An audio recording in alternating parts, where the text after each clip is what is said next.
Well, as anticipated, Finance Minister Nhlanhla Nene announced a cash injection for Eskom to help ease electricity supply constraint problems.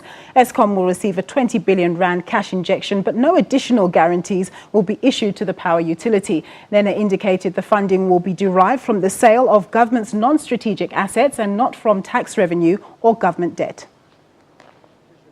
Taking steps to inspire investor confidence, appease credit rating agencies and grow the economy, eliminating electricity supply constraints is being prioritized. Nene says non-strategic state assets still being identified will be sold to fund the 20 billion rand cash injection to Eskom. The power utility will borrow to make up for financial shortfalls to continue its build program. Eskom will borrow a total of 250 billion rands over the next 5 years, supported by existing guarantees from government. Government will provide at least 20 billion rands of funding raised through the sale of non-strategic assets. This will be deficit neutral.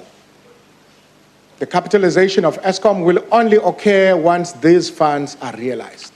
If necessary, consideration will also be given to a partial equity conversion of the 60 billion rands loan that has already been provided.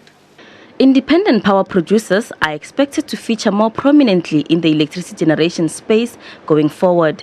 The Energy Department will in the near future invite independent power producers to submit bids to generate coal-fired electricity. Business has long called for energy needs to be prioritized to help boost investor confidence and improve competitiveness.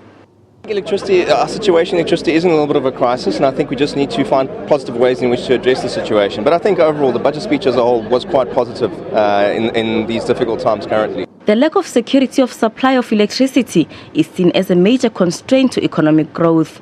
Economists say Nene did not have a choice but to bail out Eskom. In terms of Eskom, Minister Nene had to do an emergency intervention. He has done it to make sure that the organization is not bankrupt, so to speak.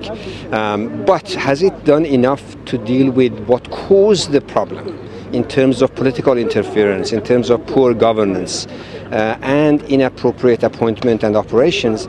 He talked about in a broad sense accountability and so on, but in my view he could have gone further. The 20 billion that is allocated towards rescuing Eskom may not be enough. In the past, Eskom has required about 50 billion, and also the fact that the National Treasury has stated that it will not use money to either save any of the state-owned enterprises may be a risk, especially now that we know that SAA also requires some funds from the government.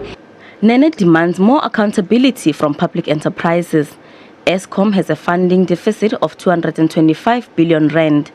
The Road Accident Fund reported a deficit of over 50 billion rand in its 2013 financial report. With key governance gaps at the airliner, South African Airways needs 50 billion rand to stay afloat. And it's unclear how much in the rate the strike-ridden post office is.